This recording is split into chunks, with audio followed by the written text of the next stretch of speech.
300,000 kilometers from Earth's lunar defense perimeter, the UES Prometheus died in a blaze of scattered atoms. The pride of humanity's space fleet, with its reinforced titanium hull and state-of-the-art fusion drives, lasted exactly 8.4 seconds against the Nexar warship. Admiral Sarah Chen watched the destruction unfold on a primary display of Earth Command's Strategic Operations Center. The Prometheus's desperate barrage of nuclear missiles, each one powerful enough to level a continent, dissipated harmlessly against the Nexar vessel's energy shields. The alien ship's response was a single lance of coherent light that bypassed the Prometheus's defenses as if they didn't exist. Around her, the command center erupted in chaos. Officers shouted contradictory orders while others stared in mute horror at their screens. Humanity's most advanced warship, the culmination of a century of technological progress, had just been swatted aside like an insect. But Chen didn't join the panic. Her eyes remained fixed on the tactical display, watching the Nexar ship's movement patterns with unwavering focus. Something about their attack looked familiar, tugging at her memory like a half-forgotten dream. "Admiral," her XO's voice cracked with barely contained fear. "The Galactic Council is broadcasting their response to the engagement." The main screen shifted to the council chambers, where representatives of the galaxy's most advanced species had gathered to witness humanity's first major space battle. The chamber rang with alien laughter. A towering Vorax delegate, its crystalline form shimmering with apparent mirth, addressed the human ambassador. "Did your species truly believe nuclear weapons would be effective against a Class 3 civilization?" The translator rendered its clicks and whistles into English. "Perhaps you should have remained on your planet until you developed proper energy weapons." Chen tuned out the diplomatic humiliation, her mind racing. She'd seen that attack pattern before, not in combat, but in the archives. "Lieutenant Park," she called out. "Access the historical database. Show me footage of the Nexar's campaign against the Centaurians approximately 50 years ago." The younger officer worked his console with shaking hands, and a second display lit up with grainy footage of another space battle. Chen's eyes narrowed as she watched a Nexar warship destroy a Centaurian vessel with the exact same maneuver. The same approach vector, the same evasive pattern, the identical firing solution. "Now show me their battle against the Rigelian Empire from over 200 years ago." More footage appeared.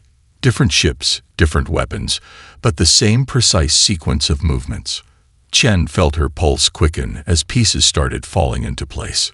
"One more," she said, "their first recorded space battle against the now extinct Proxima Republic. 900 years ago." The ancient footage was barely recognizable, but the pattern was unmistakable. The Nexar, for all their technological superiority, had been fighting the same way for nearly a millennium. Their tactics weren't just similar, they were identical, down to the millisecond. Chen rose from her command chair, a plan already forming. "Get me a secure line to Fleet Command, and I need access to Earth's military archives.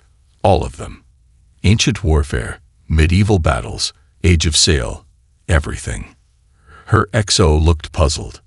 "Admiral, our technology is centuries behind theirs. What could we possibly learn from studying ancient warfare?" Chen allowed herself a small smile. "The Nexar have spent 1,000 years perfecting their way of war. They've achieved tactical perfection. And that's their weakness. They've forgotten how to adapt, how to think creatively. But humanity." She gestured to the screens showing Earth's defeat. "We're about to give them a crash course in military evolution." She turned to her staff, her voice carrying across the command center with steel resolve. "The Nexar think they've seen everything we can throw at them. They think superior technology means inevitable victory. But they're about to learn what happens when you back humanity into a corner. We're going to show them every dirty trick, desperate gambit, and unconventional strategy we've learned from 10,000 years of warfare.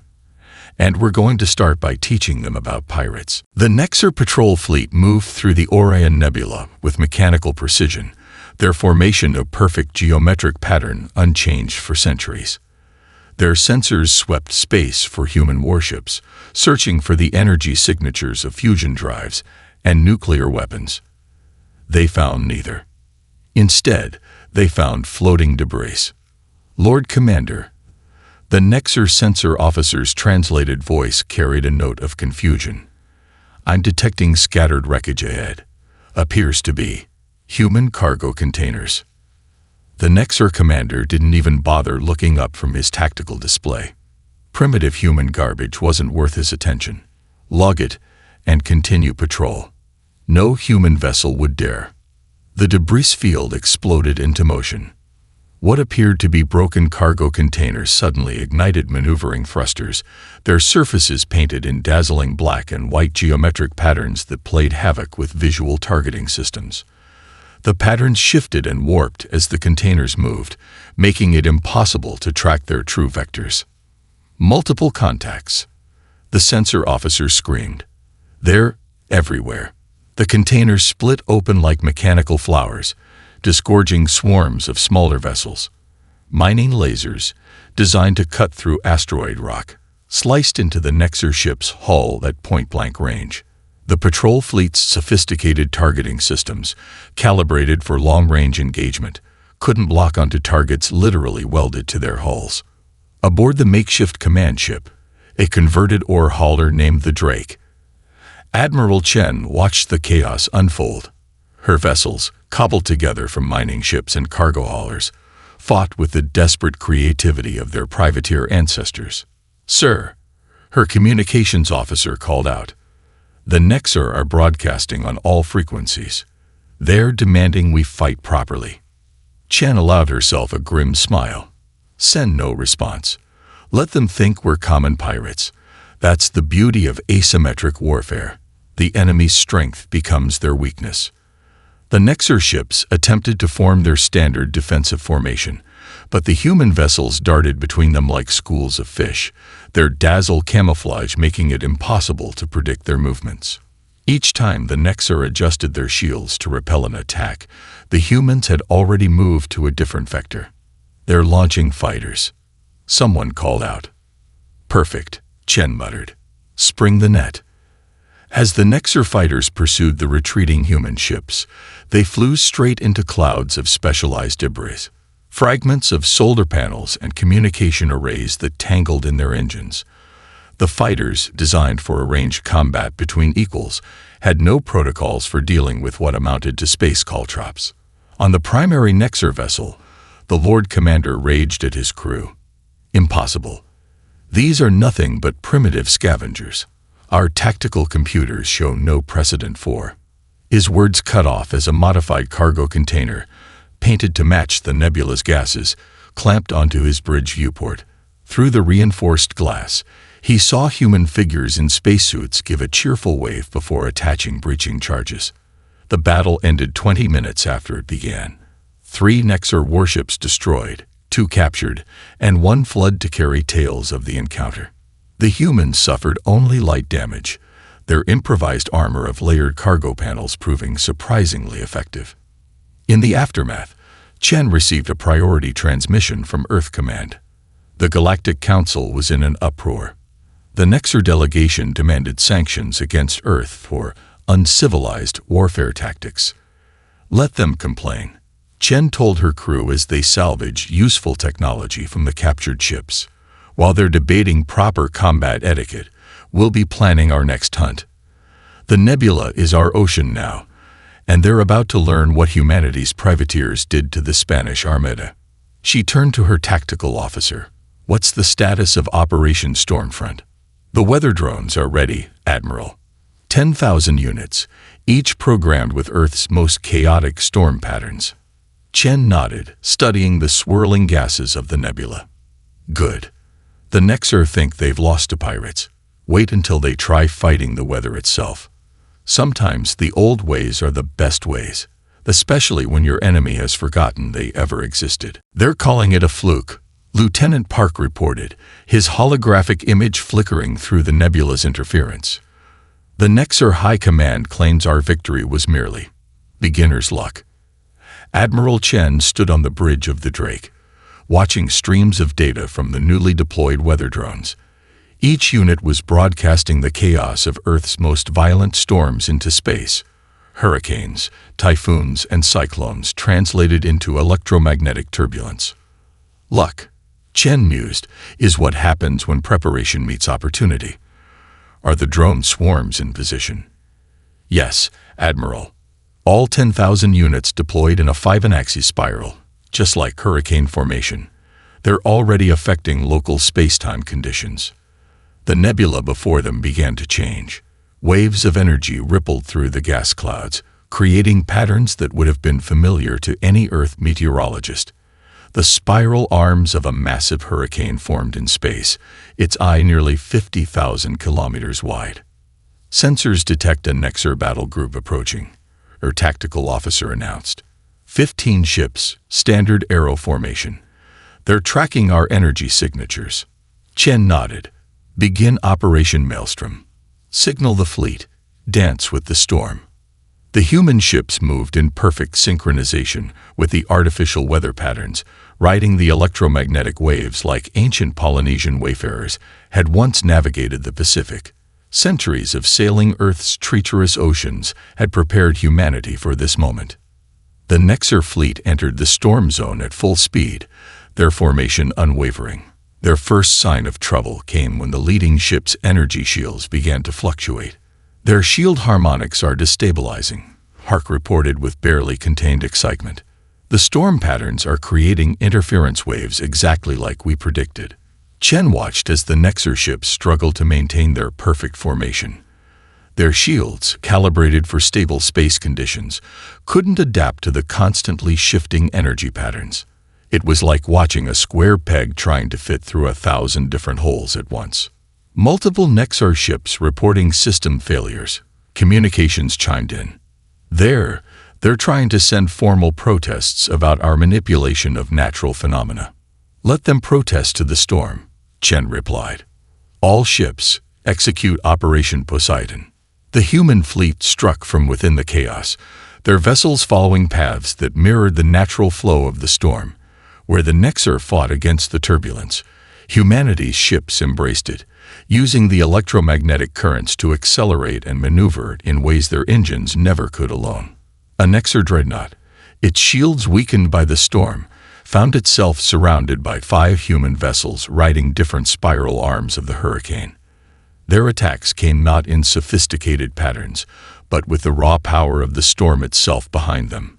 Enemy flagship is attempting to coordinate their response, Tactical reported, but the storm is preventing their formation algorithms from computing valid solutions.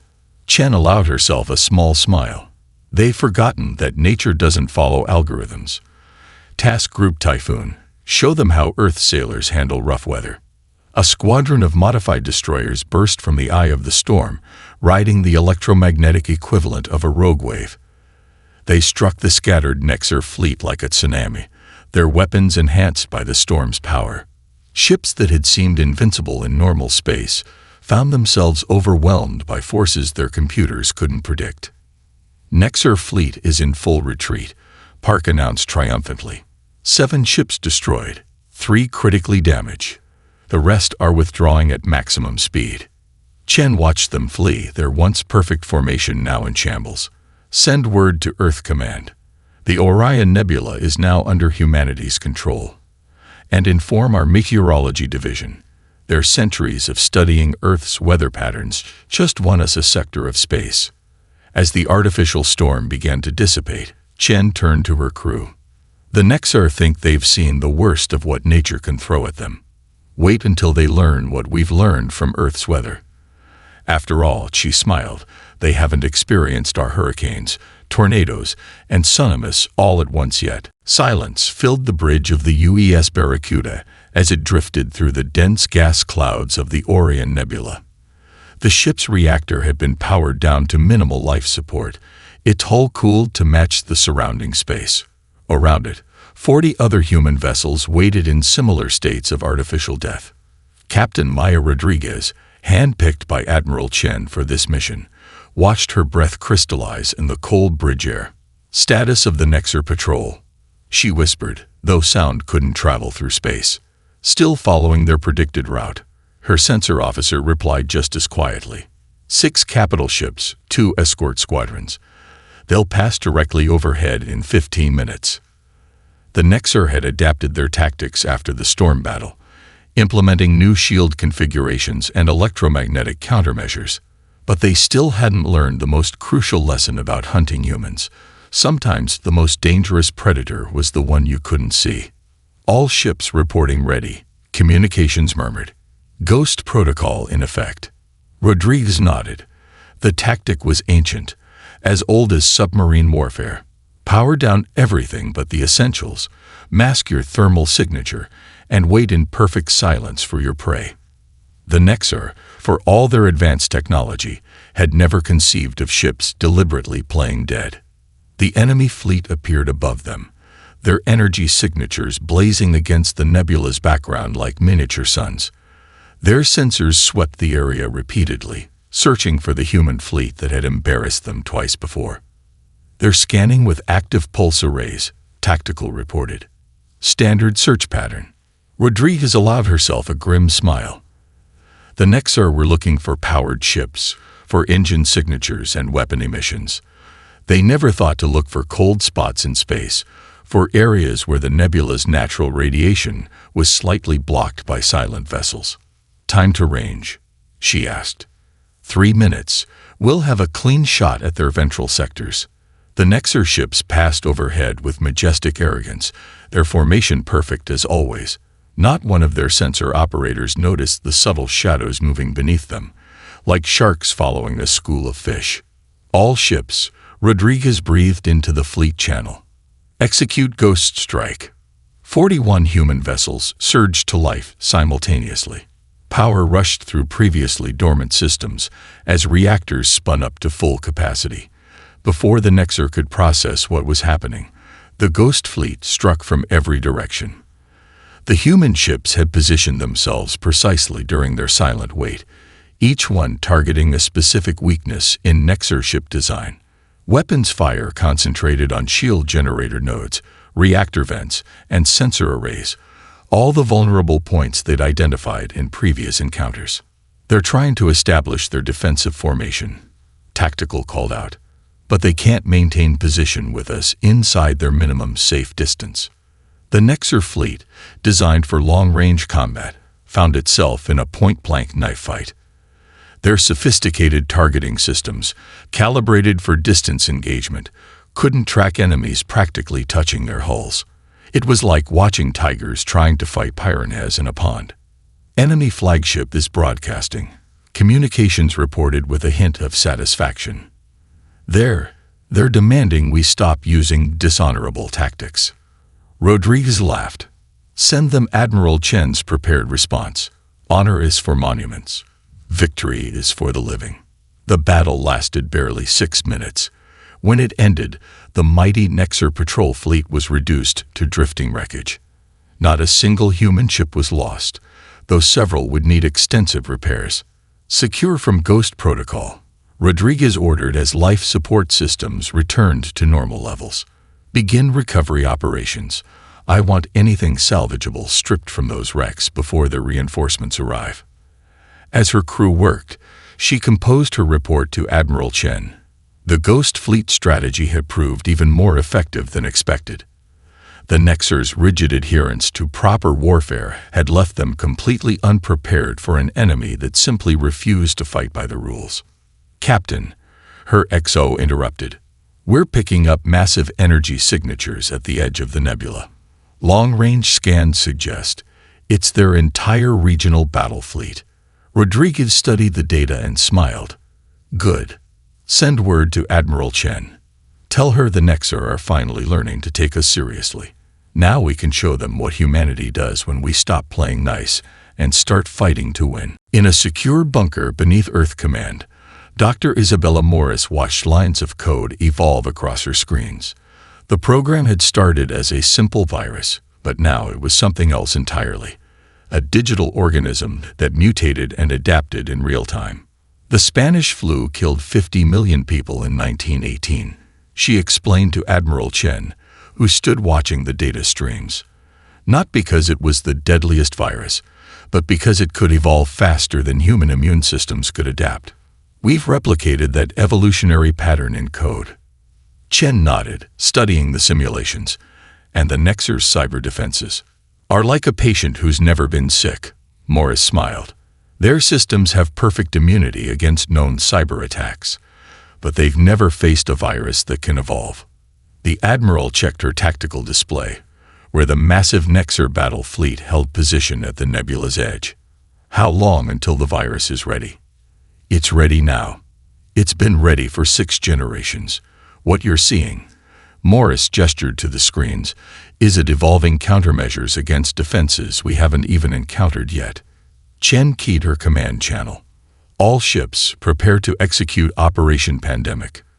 Remember, we only get one shot at this. The human fleet, hidden in the nebula's depths, began transmitting. Not attacks. Not yet. Just normal communication signals, routine traffic that any military force would generate. But hidden in that traffic, riding the carrier waves like viruses hitchhiking on human breath, were Morris's evolving programs. The first Nexer ship reported system anomalies 12 minutes later. Their automated defenses are detecting the intrusion, Morris reported, watching her monitors. But every time they develop a countermeasure, the virus mutates. Just like in 1918, their immune system can't keep up. More alerts began flooding in from the Nexer fleet. Navigation systems suddenly forgot their locations. Weapon-targeting computers began identifying friendly ships as enemies. Life support systems started optimizing for methane-breathing life forms. They're attempting to isolate infected systems, Morris narrated as the chaos spread. But the virus spreads like influenza, through any available contact. Every time they transmit a warning, they're actually spreading the infection. Chen watched as the mighty Nexer battle fleet began to drift out of formation.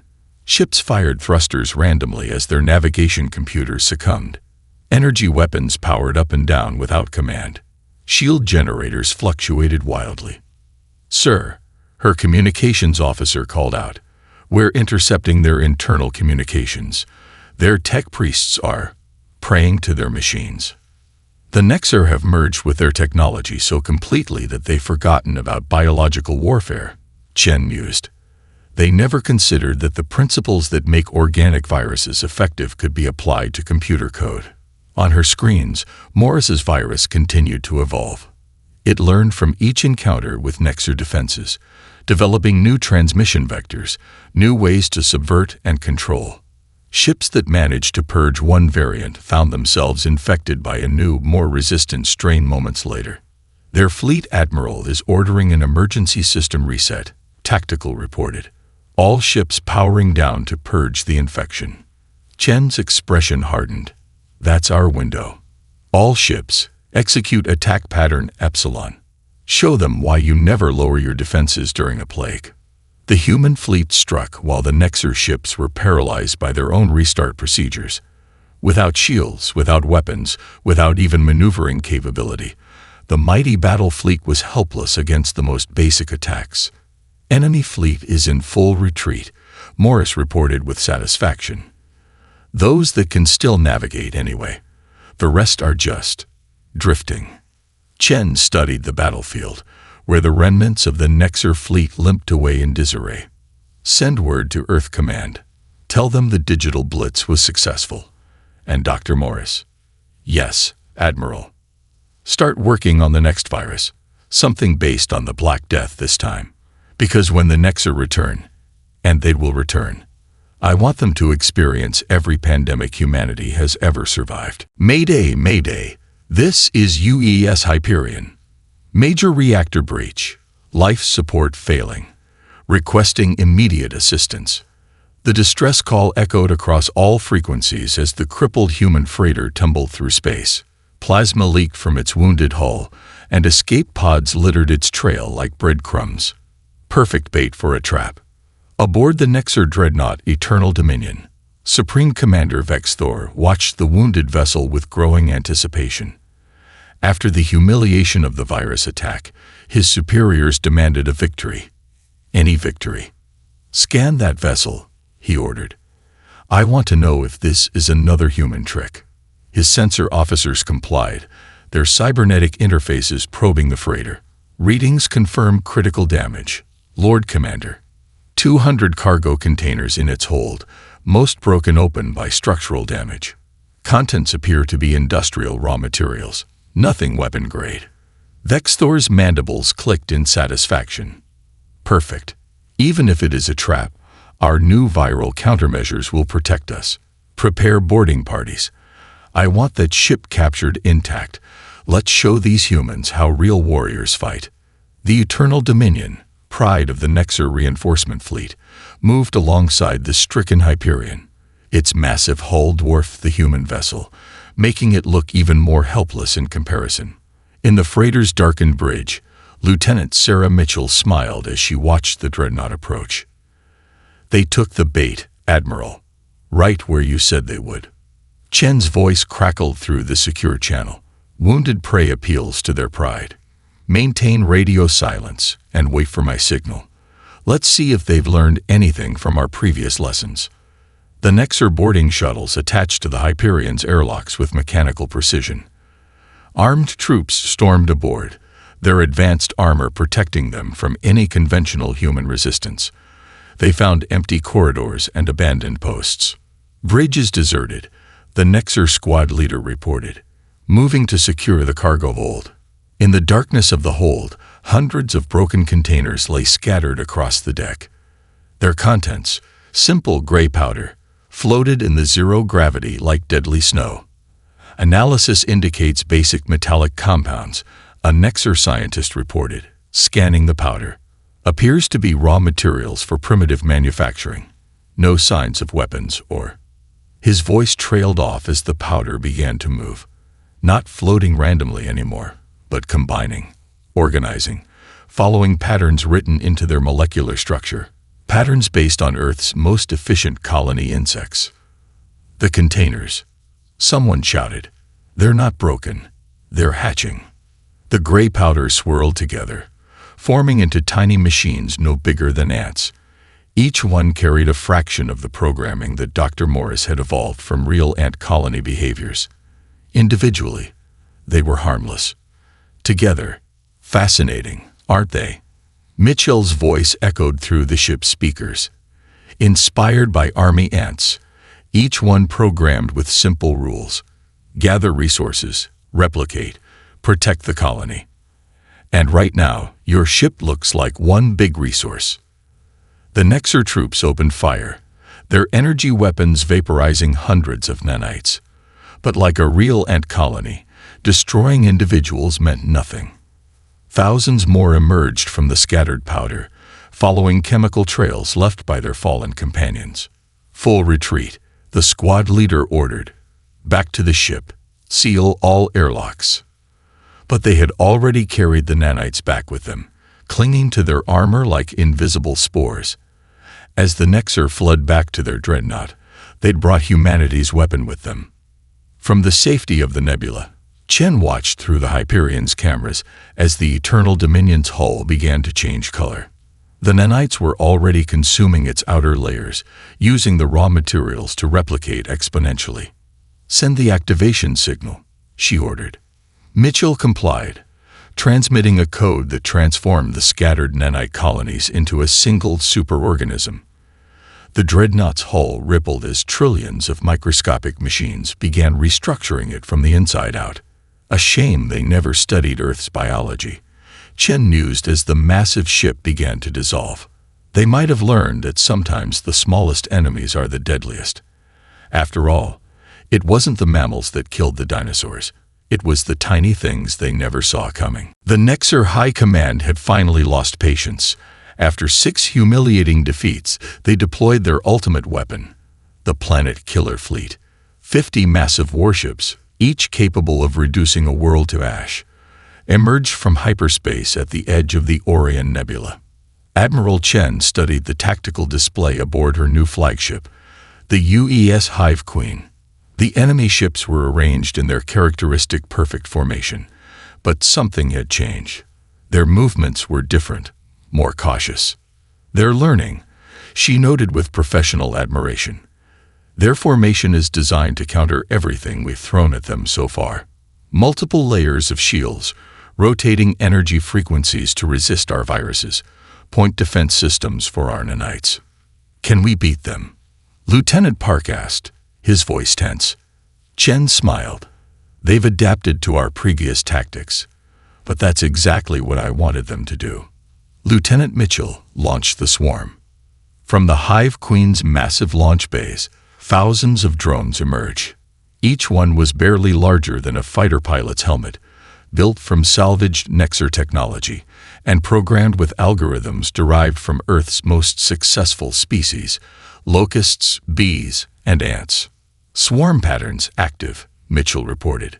"The collective intelligence is online." The drones moved like a living thing, forming and reforming into complex patterns that seemed to ripple through space. There was no central control, no single point of failure. Like a bee swarm, each drone acted independently while contributing to the greater whole. The Nexar fleet responded immediately, their weapons creating a wall of energy that would have annihilated any conventional attack. But the swarm moved like water, flowing around the barriers, finding gaps no larger than a single drone. "Enemy point defense systems engaging," Tactical reported. "They're targeting swarm concentrations." "Good," Chen nodded. "Execute evolution protocol." The swarm divided into multiple groups, each one adopting different tactics. Some drones sacrificed themselves to probe enemy defenses, their destruction providing data that the survivors used to adapt. Others clustered together to mimic larger vessels, confusing Nexar targeting systems. "Sir," Park called out. "The Nexar fleet is deploying some kind of electromagnetic pulse weapon." "They still think we're relying on technology," Chen mused. "Show them why natural selection is the ultimate weapon." Release the second wave. New drones launched from the hidden human fleet, these ones programmed with different behavioral patterns. Like army ants switching from raiding to colony defense, the swarm transformed its tactics in real time. The Nexar fought with increasing desperation as their carefully planned countermeasures proved useless against an enemy that evolved faster than they could adapt. Every successful defense they mounted was rendered obsolete within minutes as the swarm learned and changed. "Enemy flagship is transmitting," communications announced. They're demanding we fight with honor." "Transmit Admiral Chen's response," Mitchell ordered with a grim smile. "Nature has no concept of honor, only survival." The swarm's attacks grew more sophisticated with each passing moment. Drones that survived Nexar defenses passed their successful strategies to new units through a complex digital version of genetic exchange. Those that failed provided crucial data about what didn't work. Multiple Nexar vessels reporting critical systems failure, Tactical reported with growing excitement. "Their formation is breaking down." The Planet Killer fleet, designed to destroy worlds, found itself being dismantled by enemies too small and numerous to effectively target. Their perfect formation, maintained for 1,000 years, shattered under the pressure of an attack that refused to follow any rules of conventional warfare. "The swarm has breached their primary command and control networks," Mitchell announced. "Shall we press the advantage?" Chen watched as the mighty Nexar fleet began to break apart, their coordination failing as the swarm severed communications and corrupted navigation systems. "No," she decided. "Let them retreat. Let them return to their leaders and explain how the primitive species they dismissed just defeated their ultimate weapon using principles older than civilization itself." She turned to her crew, her expression serious. "Because next time, we won't just show them how Earth's creatures fight. We'll show them how they survive." The Orion Nebula burned. The entire Nexar species had committed their forces to this final battle. Over 300 warships, including designs never before seen in combat. Their formation was unlike anything Chen had observed in their historical records. They had finally, truly adapted. "They've covered every strategy we've used," Mitchell reported from her tactical station aboard the Hive Queen. "Multiple shield layers against our nanites, quantum encryption against our viruses, thermal masking against our ghost fleet tactics. Even their formation is designed to disrupt swarm algorithms. Chen stood at the center of her bridge, watching the massive enemy fleet approach. Around her, the combined forces of humanity waited in the nebula's swirling gases. Not just warships now, but every vessel they could modify for combat. Mining ships, cargo haulers, even passenger liners retrofitted with salvage Nexar technology. "Admiral," Park's voice was tense. "The Nexar Supreme Commander is broadcasting on all frequencies. They're demanding our immediate surrender." "Put them through," Chen ordered. "Let's hear what perfection has to say." The holographic image of Supreme Commander Vexthor materialized on the bridge, his crystalline form radiating contempt. "Your primitive tactics have failed, human. We have evolved beyond your chaos, your disorder. Surrender now, and we will make your extinction quick." Chen smiled. "You're right about one thing, Commander. We did make you evolve. Every trick, every tactic, every desperate gambit we threw at you forced you to adapt. But that's exactly what we wanted." Confusion rippled through Vexthor's crystalline features. "Explain." "You've spent the last 6 battles learning to counter everything we've shown you. Your ships are now perfectly adapted to defeat our previous strategies. And that's your final mistake." Chen's smile turned predatory. "Because while you were evolving to fight yesterday's war, we were preparing for today's." She cut the transmission and turned to her crew. "All ships, execute Operation Genesis." The human fleet burst into action, but not in any way the Nexar had prepared for. Ships that should have launched swarm drones instead fired clouds of self-replicating quantum particles based on the same principles as Earth's primordial soup. Vessels that should have gone silent for ghost tactics instead generated artificial gravity wells, mimicking the forces that formed Earth's first oceans. "They're trying to establish their counter-swarm formation," Mitchell reported. "But our ships aren't following any of the expected patterns." "Of course not," Chen replied. "We're not using tactics from humanity's past anymore. We're using principles from Earth's beginning, from the very forces that created life itself." The Nexar fleet's perfect defenses, evolved to counter specific human strategies, found themselves facing something entirely new. The quantum particles breached their shields not through force, but by temporarily becoming part of the shields themselves. The artificial gravity wells didn't attack their ships. They altered the space around them, changing the fundamental rules of combat. "Enemy fleet reporting multiple critical failures," Tactical announced. "Their adaptations are working against them. The more complex their countermeasures, the more vulnerable they are to quantum infiltration." Chen watched as the mighty Nexar fleet began to break apart, their sophisticated defenses turned into weaknesses by forces they never imagined they'd face. "That's the final lesson of evolution," she said quietly. "It's not about becoming perfect, it's about remaining adaptable." The battle ended not with a dramatic explosion or heroic last stand, but with a revolution in the Nexar fleet itself. Ships began powering down their weapons as crew after crew realized the truth. They had evolved themselves into a corner, becoming so specialized that they couldn't adapt to genuine surprises anymore. "Enemy fleet is standing down," Park reported, disbelief in his voice. "The Supreme Commander, he's requesting to discuss terms." "Send them our response," Chen ordered. "Tell them humanity accepts their surrender, and we're prepared to teach them the most important lesson we've learned in our history. True strength lies not in achieving perfection, but in never stopping the journey to achieve it." She turned to her crew, veterans of a war that had rewritten the rules of combat in the galaxy, "and tell them their first lesson begins now."